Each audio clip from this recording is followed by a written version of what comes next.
Un tournant majeur se dessine dans le système économique congolais avec l'avènement de la zone économique spéciale de Maluku.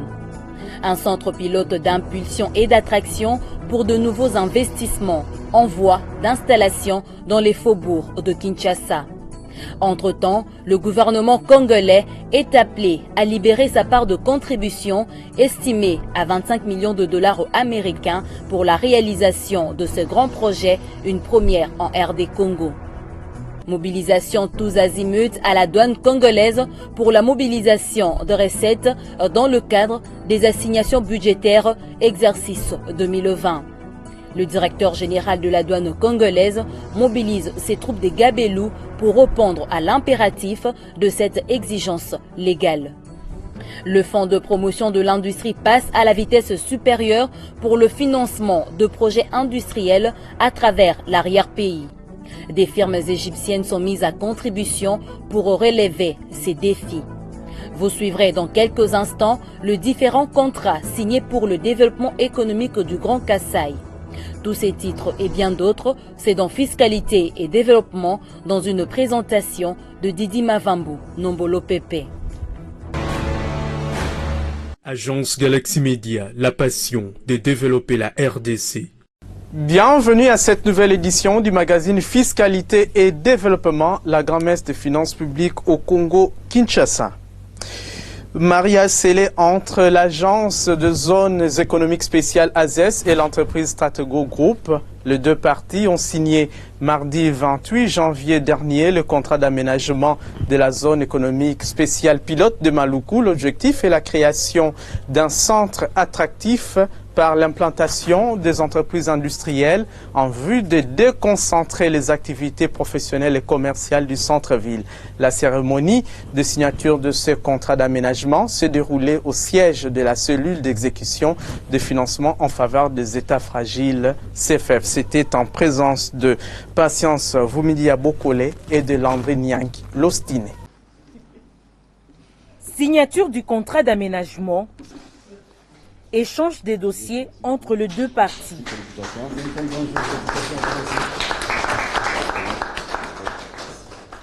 Cette cérémonie augure une lueur d'espoir pour la mise en œuvre effective de la zone économique spéciale pilote de Maluku, à l'est de Kinshasa. En tant qu'aménageur, Strategos Group devient ainsi le premier partenaire privé de l'Agence des zones économiques spéciales AZES agissant au nom du gouvernement de la République démocratique du Congo. Pour cette phase d'aménagement de la zone économique spéciale, la firme Strategos Group doit mobiliser 103 millions de dollars américains et le gouvernement congolais 25 millions de dollars pour mettre sur pied toutes les infrastructures en vue d'attirer les investisseurs privés sur la zone et y créer des emplois massifs devant soutenir la croissance économique du pays. Elle entrera en possession du champ d'opération dans un délai de 30 jours après la signature de ce contrat. Luc Gérard Niafé, patron de Strategos Group, a promis de remplir correctement son contrat pour répondre aux attentes du gouvernement. Je pense que le projet qu'ils ont est un projet très ambitieux d'avoir des zones économiques spéciales sur tout l'ensemble du territoire pour décentraliser la création d'emplois, pour décentraliser l'activité économique et profiter à tout le pays pour avoir des endroits où vont se créer et attirer des investisseurs et se créer les conditions de développement. Donc Maluku est sans doute la plus petite d'entre elles, mais c'est le premier pas qui, j'espère, ouvre la porte à beaucoup d'autres zones économiques spéciales. J'espère que beaucoup d'investisseurs répondront au présent et vont commencer à en croire en la RDC comme nous y avons cru déjà depuis quelques années. Et nous allons faire tout notre possible pour que ce projet soit un premier pas d'une grande et longue histoire de succès. L'homme le plus heureux dans tout cela, c'est le chargé des missions de l'Agence des zones économiques spéciales, AZES, Ogi Bolanda. Pour lui, c'est un ouf de soulagement après plus de 10 ans de longue attente. C'est un processus qui aujourd'hui a franchi une étape. Je crois que l'étape la plus importante, parce que le cadre juridique est lancé, il y a un aménageur qui sera là pour faire la zone économique spéciale. C'est vraiment le moment pour nous de remercier tous ceux qui nous ont accompagnés. En commençant par la CFF, ça n'a pas été facile, avec des gens de la Banque mondiale, Le projet a même été suspendu pendant au moins 2 ans. C'est pour vous dire que les chemins n'étaient pas faciles à parcourir. Il faut qu'au niveau du gouvernement, il faut qu'au niveau de toutes les autorités, que ça soit accompagné. Pour que cette zone économique spéciale ici, qui est la zone pilote, puisse réussir de telle sorte que nous puissions imprimer ce que nous avons fait ici à Kinshasa, aussi ailleurs. Parce que dans les prochains jours, il y a des zones qui sont prévues en province. Nous allons partir du modèle de Kinshasa ici. C'est pourquoi la signature de ces contrats pour nous, en tant qu'agence des zones économiques spéciales, c'est un pas vraiment important qui a été franchi.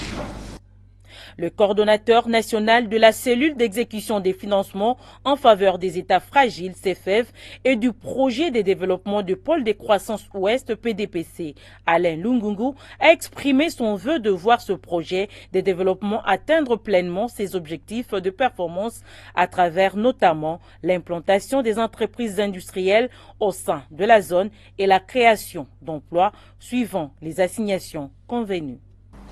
Sous le contrôle et la régulation de la ZES, l'aménageur devra aménager les infrastructures physiques et fournir des services mutualisables dans un espace foncier sécurisé de 172 hectares, bénéficiant d'un cadre légal attractif et des procédures administratives simplifiées.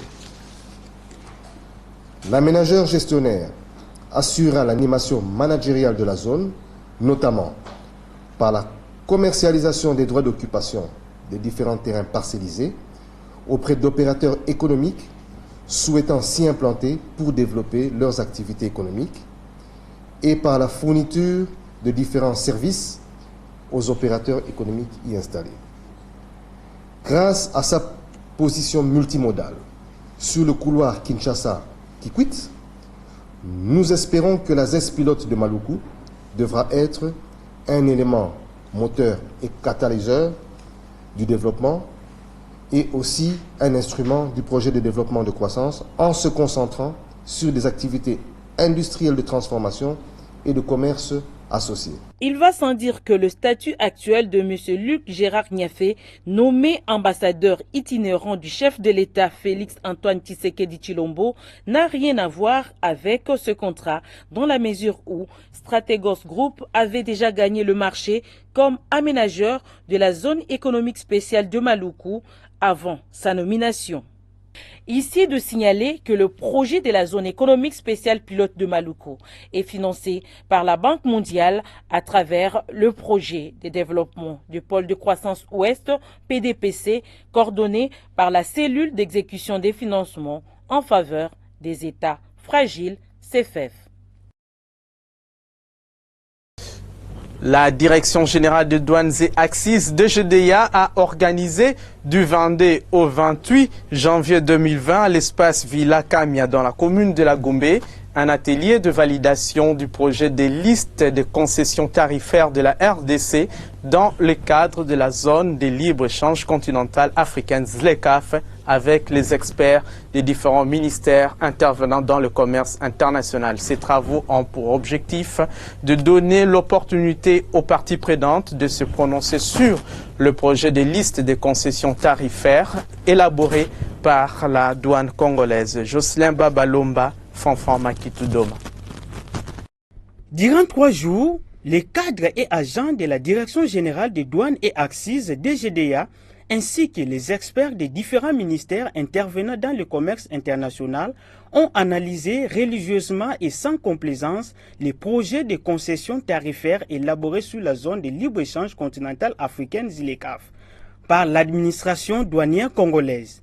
C'est dans ce contexte que la DGDA, en tant que service technique du gouvernement en la matière, a été chargée de préparer et finaliser les projets des offres tarifaires de la RDC, qui a été validé au cours de ces échanges par tous les services intervenant dans le commerce international. Selon le directeur général adjoint de la DGDA en charge des questions techniques, Simon Urbain Nzukamapengo, la présente mouture améliorée a pris en compte les désidérata formulés par les secteurs tant publics que privés. Les principaux amendements proposés et adoptés par les parties prenantes vont dans le sens de la sauvegarde de la production nationale. En somme, ces amendements ont fait passer certains produits de la liste de produits sensibles à celle de produits d'exclusion, mais tout en veillant au respect des critères et principes arrêtés. Parmi ces produits, il y a lieu de relever. Il y a eu les médicaments, les matières plastiques et le produit agricole et les produits cosmétiques.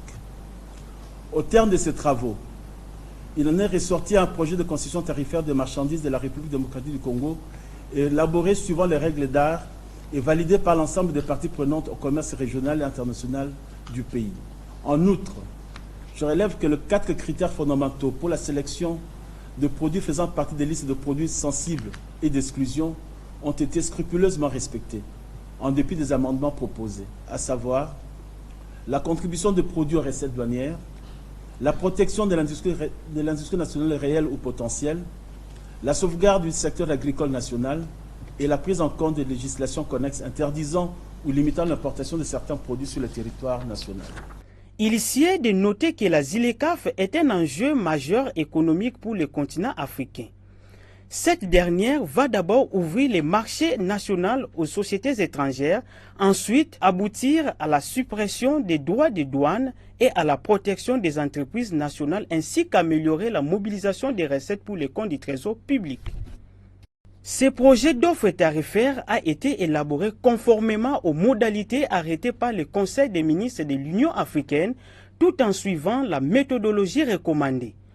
Dans un bref délai, ces offres seront transmises à l'Assemblée nationale où elles seront examinées par la Commission ECOFIN avant leur soumission à la Commission de l'Union africaine.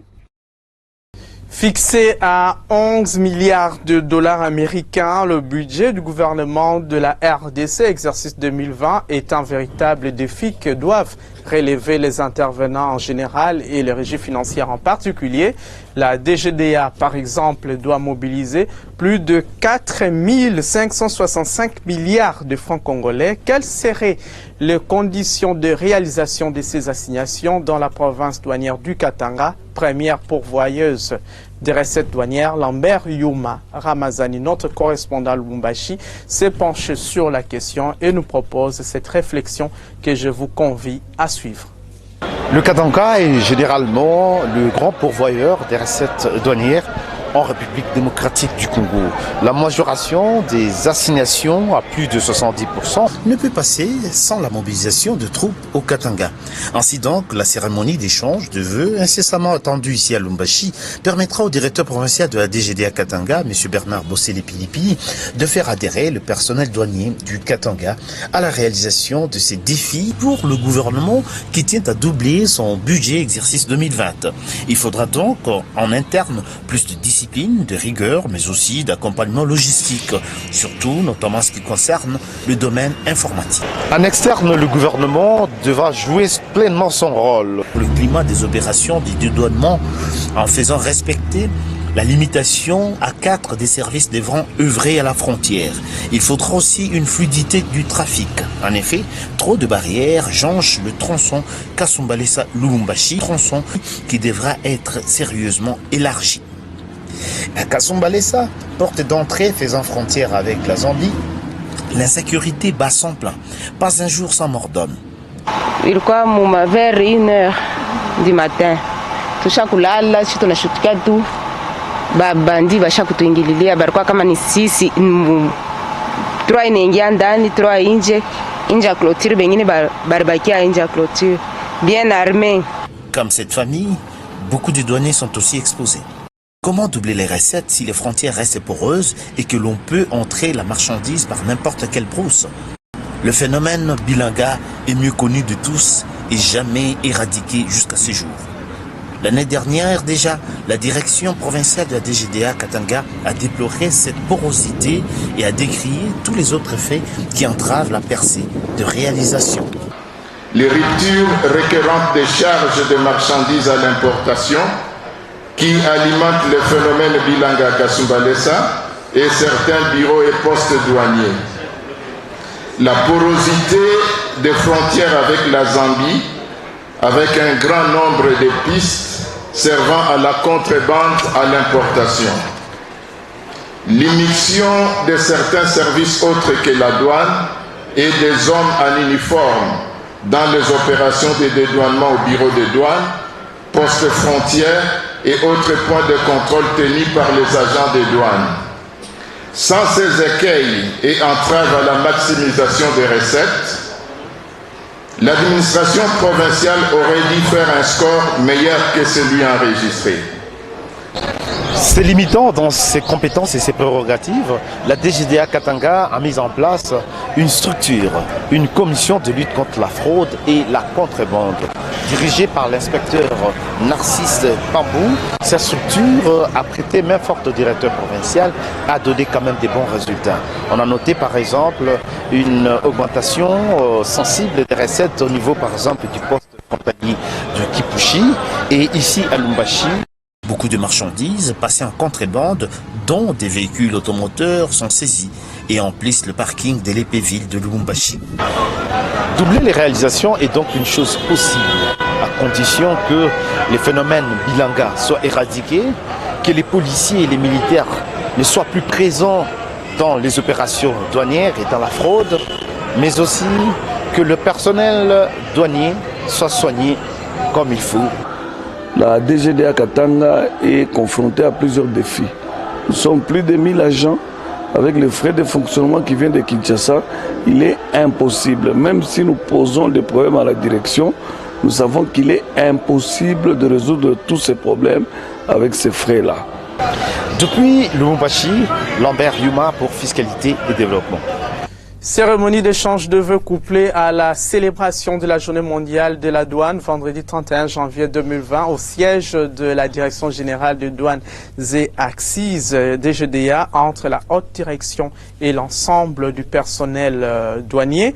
Occasion pour le numéro 1 de cette régie financière de dresser les bilans des activités d'administration douanière congolaise en 2019 et présenter ainsi les perspectives d'avenir. Geneviève Bizegele Tengezia, Fonfon Makitou Doma. Reportage. La durabilité au cœur de l'action douanière pour les personnes, la personnalité et la planète. C'est la thématique 2020 de l'OMD pour célébrer la Journée mondiale de la douane commémorée chaque 26 janvier à travers le monde.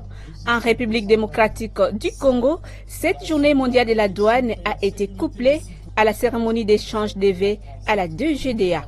Pour les sous-directeurs des ressources humaines de la DGDA Amis Bin Ilikwa, cette manifestation était une occasion de rallumer la flamme et de mobiliser les énergies de toute la communauté douanière pour l'atteinte des objectifs assignés à la douane. Il a en outre peint les tableaux complets de la situation administrative du personnel de la douane en 2019 avant de saluer la mémoire des 42 douaniers tombés armes à la main sur les champs de la maximisation des recettes douanières en 2019.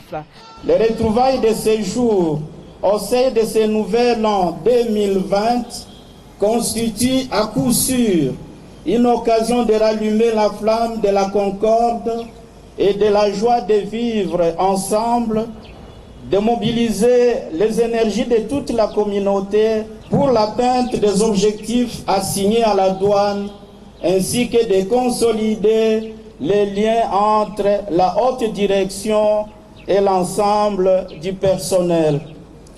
L'année 2019, qui appartient désormais à l'histoire, a été truffée de plusieurs réalisations louables au profit des agents actifs, retraités, ainsi qu'à leurs ayants droit.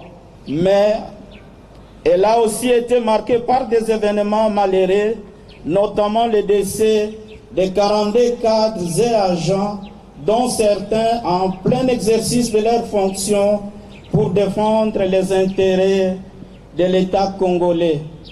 Pour sa part, le président de la délégation syndicale nationale de la DGDA, Désiré Itegua, la DGDA a mobilisé d'énormes progrès dans la mobilisation des recettes, car c'est la première fois que l'administration douanière congolaise a mobilisé plus de 2000 milliards de francs congolais par an, avec une moyenne mensuelle de 168 milliards de francs congolais. Cependant, il a plaidé pour les cas de certains de ses collègues gabelous soumis au régime disciplinaire jusqu'à la révocation et d'autres qui ne sont pas encore mécanisés. En dépit de l'environnement difficile qui a marqué l'année 2019, au regard de la mobilisation des recettes, nous avons noté, plus que par le passé, que le personnel a constamment été mobilisé et motivé. Le résultat atteint témoigne d'un effort significatif dans l'accompagnement de l'ensemble du personnel en ce qui concerne le volet relatif à la mission fiscale de la douane. Le directeur général de la douane congolaise, Deo Rugwiza Magera, a, quant à lui, fait le bilan des activités de la DGDA au cours de l'année 2019. Il a relevé le niveau de la mobilisation des recettes douanières au cours de la même année, les assignations budgétaires pour l'année 2020, ainsi que les différents défis à relever.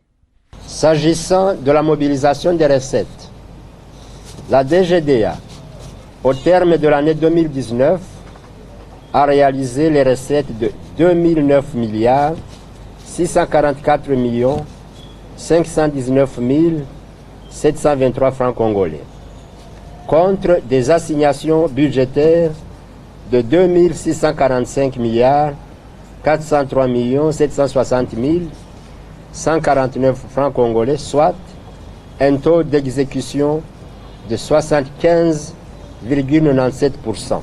Pour l'exercice 2020, le gouvernement de la République a fixé à la DGDA un budget de 4 565 milliards 868 millions 327 074 francs congolais.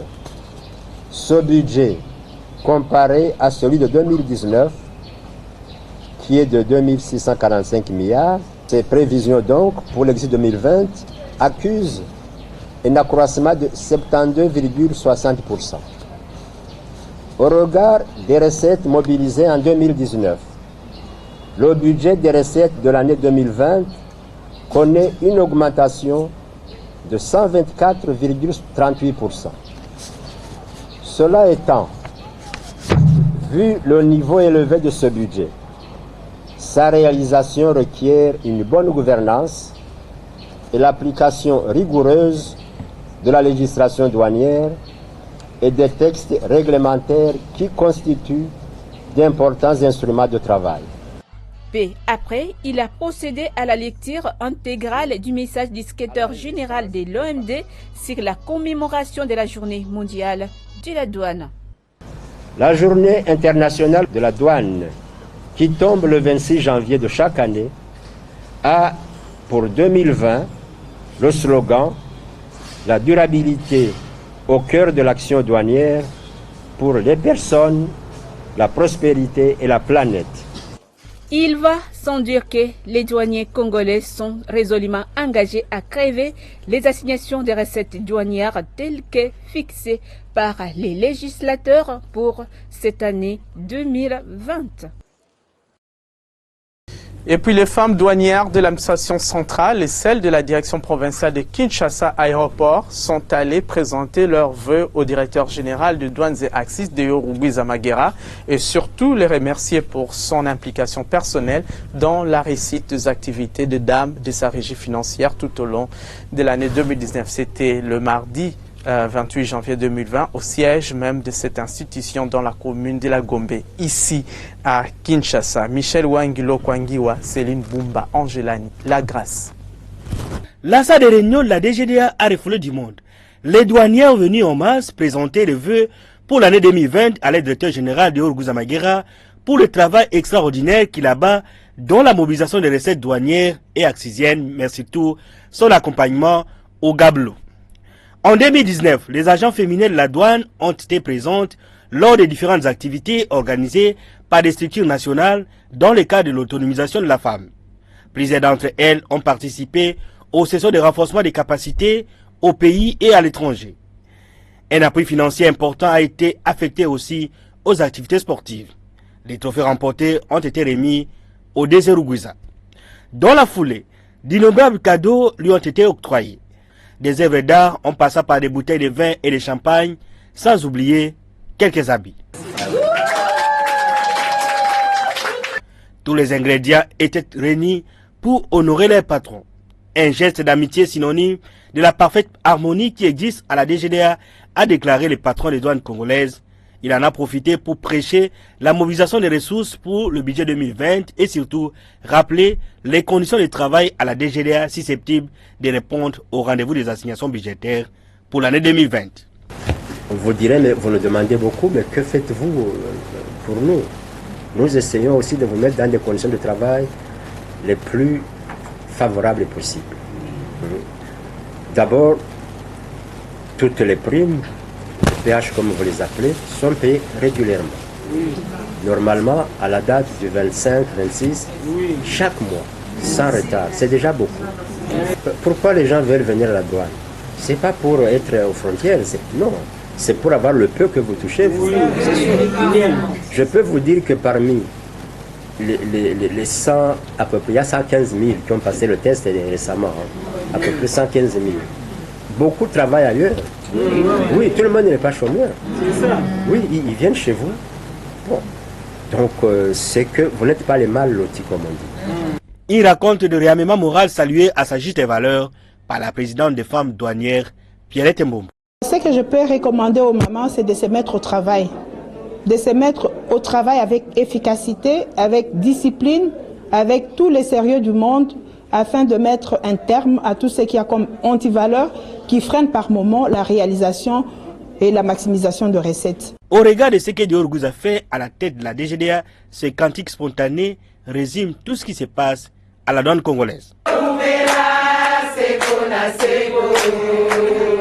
Parmi les recettes encadrées et ordonnancées par la Direction générale des recettes administratives, judiciaires, domaniales et des participations des GERAD figurent les recettes administratives et judiciaires. Mais que comprendre par ce type de recettes? Voici les explications dans cet élément. Conformément à la volonté du législateur et en marge du décret numéro 0058 du 27 décembre 1995, portant sa création, son organisation et son fonctionnement, la DGRAD encadre toutes les recettes administratives, judiciaires, domaniales et des participations qui émargent au budget général de l'État. S'agissant des recettes administratives, elles sont constituées des droits, taxes et redevances dus par les usagers des administrations et services publics de l'État. Elles sont payées en contrepartie des actes ou documents administratifs. Pour ce faire, la DGRAD s'occupe de deux dernières phases, c'est-à-dire de l'ordonnancement et du recouvrement, alors que les deux premières phases, entendées par là la constatation et la liquidation, sont exécutées par les services d'assiette des administrations concernées. Quant aux recettes judiciaires, ces dernières sont constituées des droits, taxes et redevances générés par les cours, tribunaux et parquets, ainsi que l'administration du ministère de la Justice et la police nationale congolaise. C'est le cas par exemple des amendes pénales, des frais de production de jugement, des droits proportionnels et autres qui soient des recettes ayant trait aux dossiers judiciaires des différents cours et tribunaux ainsi que d'autres instances judiciaires. Ces recettes émargeant au budget de l'État constituent les recettes non fiscales de l'État par opposition aux recettes fiscales recouvrées par la Direction générale des impôts DGI ou encore les recettes douanières et accisiennes de la Direction générale des douanes et accises DGDA.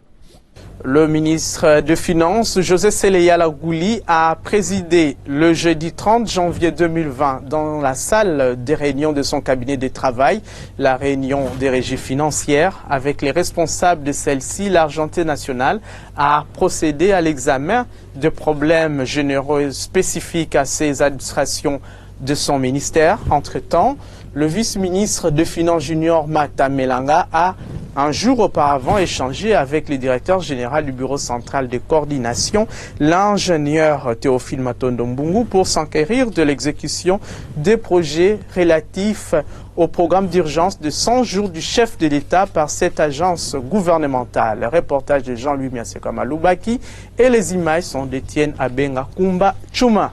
La réunion des régies financières a commencé par une communication du ministre de tutelle. Il y a eu d'abord la communication de son Excellence Monsieur le ministre des Finances qui a exhorté les trois régies à plus d'abnégation, à plus d'efforts dans le sens de la mobilisation des recettes.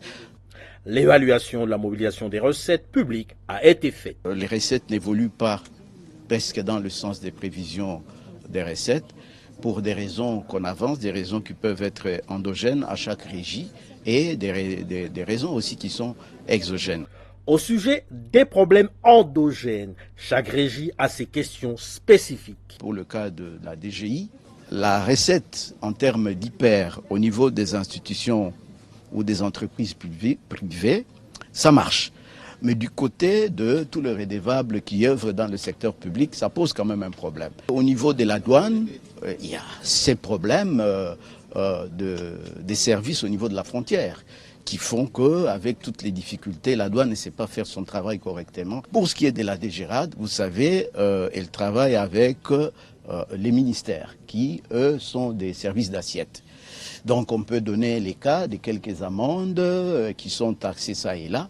Il va falloir canaliser toutes ces ressources-là de manière à ce qu'au niveau de la DGRAD, on puisse les canaliser vers le compte du Trésor. Nous avons pris l'engagement pour dire, nous ferons ce qui est de notre devoir, ce qui est de notre possibilité par rapport aux facteurs endogènes, pour pouvoir les minimiser de manière à ce que nous-mêmes, on fasse suffisamment ce qu'il faut faire et qu'on ne pointe pas le doigt vers l'extérieur pour les causes endogènes pour lesquelles nous allons nous plaindre à qui de droit. Le vice-ministre des Finances, Junior Matamelanga, a voulu s'enquérir de l'exécution du programme des 100 jours du chef de l'État auprès du BCECO. Voici l'évaluation. C'est 100% en ce qui concerne la construction des écoles, parachèvement des écoles. Et pour ce qui est aussi de l'école de Kanchachi, nous avons terminé l'ensemble des travaux qui consistaient à pouvoir construire une école maternelle, une école primaire et une école technique. Aujourd'hui, les ouvrages ont été déjà remis aux bénéficiaires qui sont en train de les utiliser.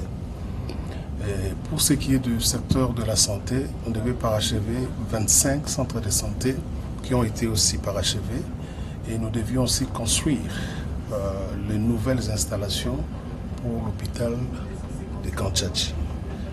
C'est le projet qui est resté en cours d'exécution. Nous sommes aujourd'hui à plus ou moins 70% d'exécution de ce projet.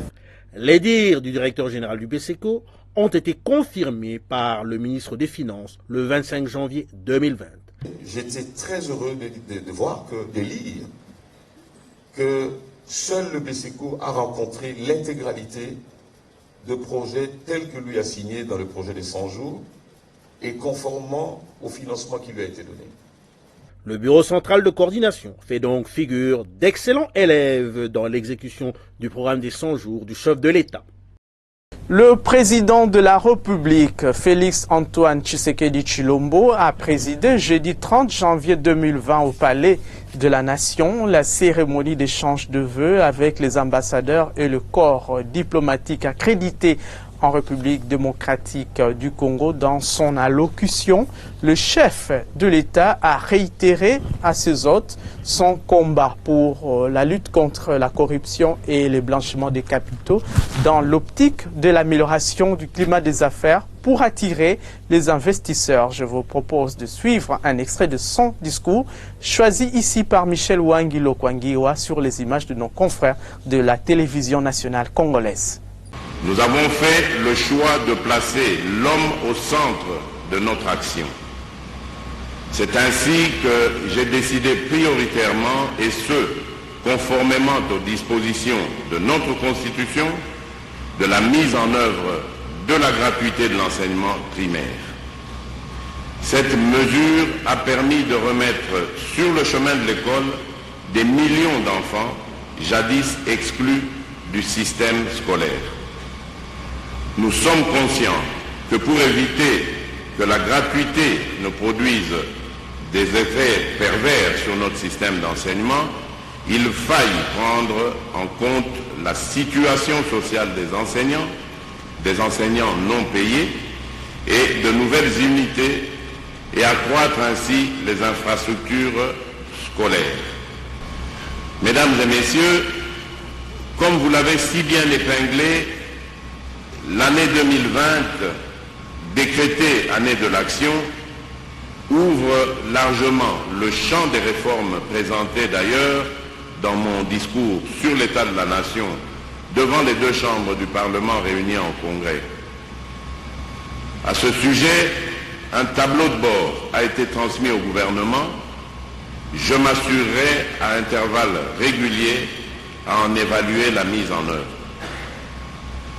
Sans être exhaustif, je voudrais revenir sur quelques-unes de ces réformes, notamment l'assainissement et l'amélioration du climat des affaires à travers la cellule présidentielle du climat des affaires, la réforme de la justice, la réforme de la santé à travers la couverture sanitaire universelle, la création d'une agence spécialisée dans la lutte contre la corruption et le blanchiment des capitaux, la création de 6 zones industrielles et économiques spéciales.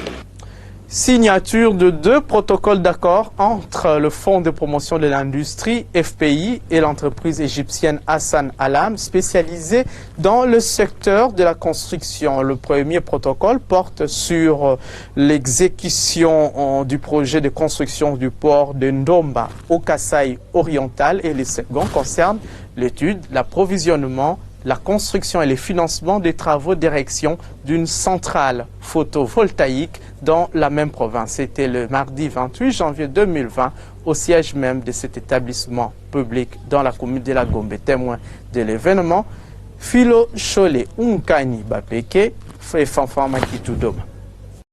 Les directeurs généraux du Fonds de promotion de l'industrie, FPI, Patrice Kitebi Kibonvoul, et le directeur général de Hassan Alam Construction, Mamoud El Essaoui, ont signé 2 protocoles d'entente dont le premier porte sur l'exécution du projet de construction du port de Ndomba au Kasaï oriental et le second concerne l'étude, l'approvisionnement, la construction et les financements pour l'érection d'une centrale photovoltaïque dans le Kasaï oriental. Par ces protocoles d'entente, la société égyptienne Hassan Alam Construction déclare disposer des moyens nécessaires à l'effet de mobiliser les compétences techniques nécessaires à la réalisation de ces 2 projets lui confiés par le FPI. Pour le directeur général de Hassan Alam Construction, la signature de ce protocole d'entente est un grand pas franchi par des investisseurs égyptiens au FPI et ce dernier est une entreprise crédible. Notre visite aujourd'hui ici dans le bureau du Fonds de promotion de l'industrie est que nous sommes venus signer 2 protocoles d'accord.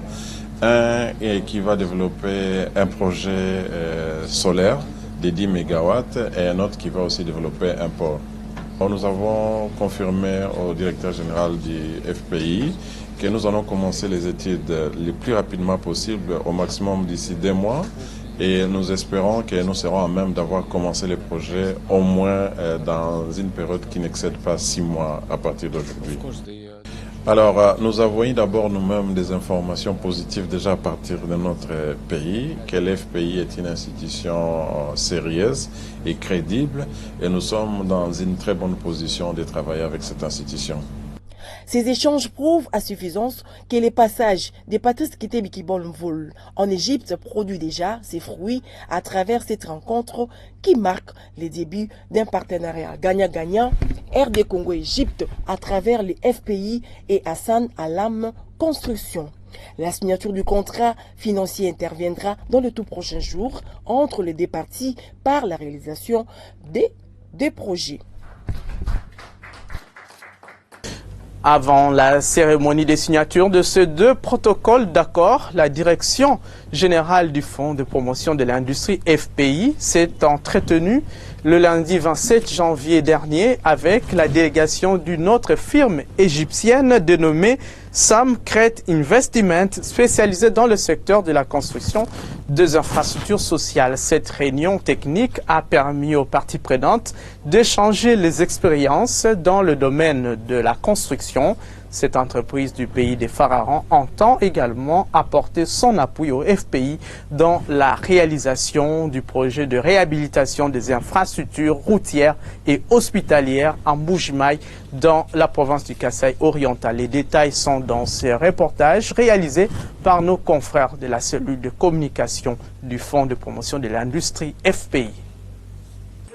L'objectif poursuivi par cette réunion technique est l'échange d'expériences dans le domaine de la construction, mais aussi l'appui que cette firme égyptienne, Samcret Investment, spécialisée dans le secteur de la construction des infrastructures sociales, pourra apporter au Fonds de promotion de l'industrie dans la réalisation du projet de réhabilitation des infrastructures routières et hospitalières à Mbuji-Mayi dans le Kasaï oriental. C'est dans le cadre de la poursuite des discussions entamées il y a peu au Caire, en Égypte, après la signature du mémorandum d'entente entre les deux parties, que cette délégation égyptienne séjourne dans la capitale Kinshasa. Le FPI, dans sa politique de réaliser des programmes structurants et industrialisants, a identifié à Ndomba, un secteur situé à 70 km de la ville de Mbuji-Mayi, dans le Kasaï oriental, la possibilité de développer des infrastructures portières modernes. En effet, le secteur de Ndomba, se trouvant sur la rivière Lubi, un affluent de la rivière Sankourou qui se jette sur la rivière Kasaï, est une opportunité pour développer un trafic fluvial important avec la présence d'un port moderne qui va permettre aux produits manufacturés en provenance de Kinshasa et d'autres points industrialisés du pays d'atteindre le centre de la RDC par la voie fluviale. D'où l'apport de la firme égyptienne Samcret Investment dans la matérialisation de ce projet. Cette entreprise avec laquelle nous sommes déjà en contact est vraiment sérieuse envers la République démocratique du Congo. Nous savons aussi que le FPI a beaucoup d'expérience vécue et qu'il pourra nous soutenir, surtout que c'est notre premier projet en RDC. Nous avons aussi besoin d'un appui solide venant du directeur général et de ses collaborateurs. Nous promettons, au nom de Samcret, que nous vous prêterons main forte et transmettrons notre savoir et que nous construirons ensemble ce dont la RDC a besoin. Nous travaillons déjà avec plusieurs institutions financières et bancaires internationales. Nous avons aussi une bonne réputation parce que nous achevons toujours nos projets à temps et de manière fiable. Nous pensons trouver un moyen pour le financement et pour la réalisation de nos projets à la fin de la semaine déjà. Je suis optimiste, donc ce n'est pas un problème et je sais qu'avec l'expérience et la chance, nous pourrons accomplir nos projets. Signalons par ailleurs que la firme égyptienne Samcret Investment, avec ses 50 ans d'expérience dans le domaine des infrastructures routières et hospitalières, a beaucoup contribué dans le développement infrastructurel au pays des pharaons. Sa première expérience en RDC, aux côtés du FPI, s'annonce bien.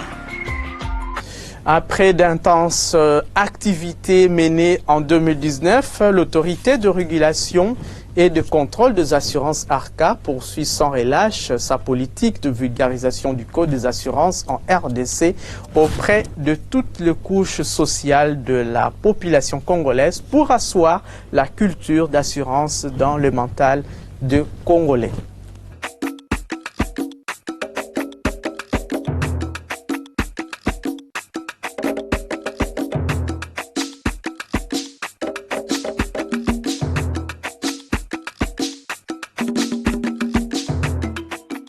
Bonjour. Nous sommes des agents de l'ARCA, l'autorité de régulation et de contrôle des assurances. Nous allons vous parler de la libéralisation du secteur des assurances en République démocratique du Congo. Les assurances sont un moyen de se prémunir contre les aléas et risques de la vie. Elles sont très nécessaires dans notre quotidien. Elles consistent à payer un montant de manière régulière, que l'on appelle prime, afin d'être dédommagé entièrement ou partiellement quand le sinistre arrive.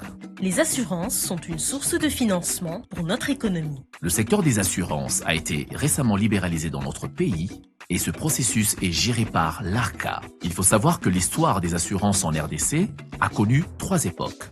Depuis l'époque coloniale, De nombreuses compagnies d'assurance étrangères existaient sur le territoire, mais les primes qu'elles percevaient étaient envoyées à l'extérieur du pays, ce qui n'a pas profité à notre économie. En 1966, notre pays a connu la nationalisation du secteur des assurances et la création de la SONAS, la Société nationale d'assurance, qui était la seule société d'assurance autorisée à opérer dans notre pays. Ce modèle avec monopole, n'étant plus adapté à notre situation socio-économique, c'est donc en 2015, plus de 50 ans après, que le marché a été libéralisé avec promulgation de la loi numéro 15/005 du 17 mars 2015 portant Code des assurances.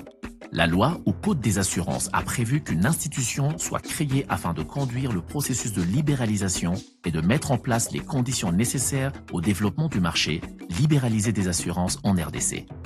C'est ainsi que fut créé l'ARCA par le décret numéro 16/001 du 26 janvier 2016.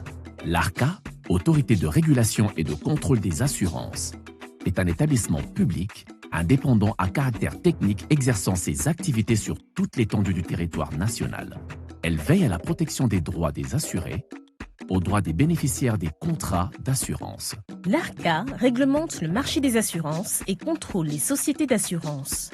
L'ARCA veille aussi à la solidité des sociétés d'assurance et à leur capacité à honorer leurs engagements. L'ARCA est le conseiller du gouvernement de la RDC en matière de régulation et de contrôle du secteur des assurances. À ce titre, elle a non seulement pour mission de traiter toutes les questions liées aux assurances en RDC, mais aussi de piloter le processus de libéralisation à travers l'exécution du Code des assurances. Mais qu'appelons-nous la libéralisation ? Nous définissons la libéralisation du secteur des assurances en RDC par les 5 éléments suivants. Un nouveau cadre légal, le Code des assurances, une autorité pour la piloter, mais aussi pour réguler, contrôler, animer le marché, l'ARCA. La mise en place de mécanismes multisectoriels pour assurer le fonctionnement de ce nouveau marché concurrentiel.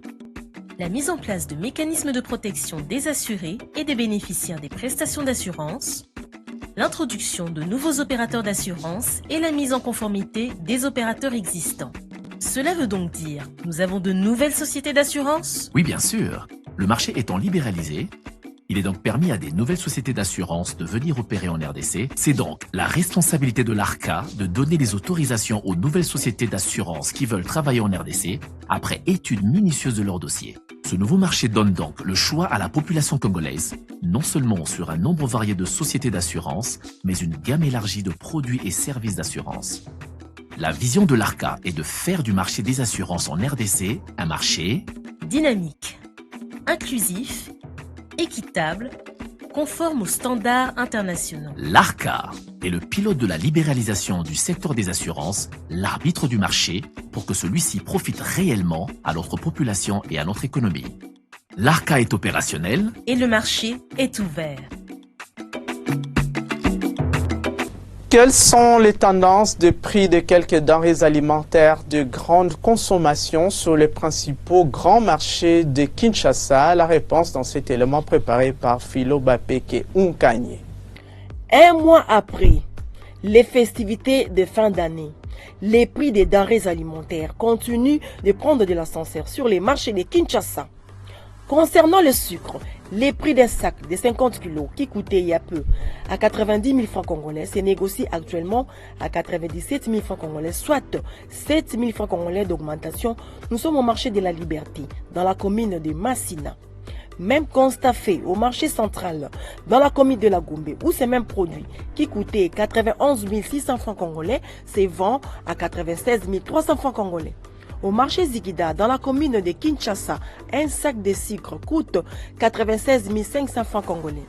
96 400 francs congolais, c'est le prix d'un sac de sucre au marché Gambela, dans la commune de Kassavubu. Cette hausse des prix du sucre est due à la dépréciation continue du franc congolais face au dollar américain. Hausse des prix de poissons chinchard sur le marché de Kinshasa. Un carton de 20 plus 30 kg qui coûtait 112 000 francs congolais se vend présentement à 117 000 francs congolais, soit 5 000 francs congolais de plus au marché de la Liberté. Même tableau au marché central où le prix est passé de 113 000 francs congolais à 116 600 francs congolais. Au marché Ziguida, on peut l'avoir à 117 200 francs congolais. Des 114 000 francs congolais à 117 000 francs congolais au marché Gambela. Légère hausse des prix du haricot sur les marchés quinois. Le prix d'un sac de 100 kg est passé de 230 $ américains à 235 $ américains au marché de la Liberté. Stabilité par contre au marché central où le prix de ces mêmes produits n'a pas changé, soit 230 $ américains. Au marché Ziguida, on peut l'acheter à 220 $ américains. Au marché Gambela, on peut l'avoir à 240 $ américains, soit 5 $ américains de hausse par rapport à la semaine qui vient de se clôturer. Du côté riz, le prix d'un sac de 25 kg est passé de 34 500 francs congolais à 34 700 francs congolais, soit 200 francs congolais de plus par rapport à la semaine dernière. Nous sommes au marché de la Liberté. 35 200 francs congolais, c'est le prix d'un sac de 25 kg de riz au marché central. Stabilité du prix au marché Ziguida où le prix n'a pas bougé, soit 34 800 francs congolais. Au marché Gambela, les sacs de riz de 25 kg coûtent 35 000 francs congolais. Bouclons ce tour d'horizon des prix avec les produits secs, comme les maïs, en provenance de la province du Kwilu et du Congo central, dont un gros bol qui coûtait 1000 francs congolais se vend à 1200 francs congolais. Nous sommes au marché de la Liberté. Au marché central, un bol de maïs graines qui s'est négocié à 1000 francs congolais coûte 1300 francs congolais. Des 1000 francs congolais à 1200 francs congolais au marché Ziguida et 1000 francs congolais pour les marchés Gambela. Cette légère hausse des prix du maïs graines est due au délabrement des routes des desserts agricoles et aussi à la multiplicité des taxes. Telles sont les tendances de prix de quelques denrées alimentaires de grande consommation sur les principaux grands marchés de Kinshasa. Sur le marché d'échange, le taux officiel de la Banque centrale du Congo a indiqué au vendredi 31 janvier 2020 un dollar américain à 1683,81 francs congolais, 1 euro à 1856,42 francs congolais et 1 franc CFA à 2,83 francs congolais. Au samedi 1er février 2020, au parallèle cette fois-ci, le taux était à 1700 francs congolais le dollar américain dans la plupart des communes de la ville de Kinshasa et à 1745 francs congolais le dollar au centre-ville de la capitale congolaise, précisément sur l'avenue Thomas Loubaï dans la commune de la Gombe. À l'aéroport international de Njil, le taux est à 1650 francs congolais le dollar américain et à 1680 francs congolais dans plusieurs supermarchés de la capitale congolaise.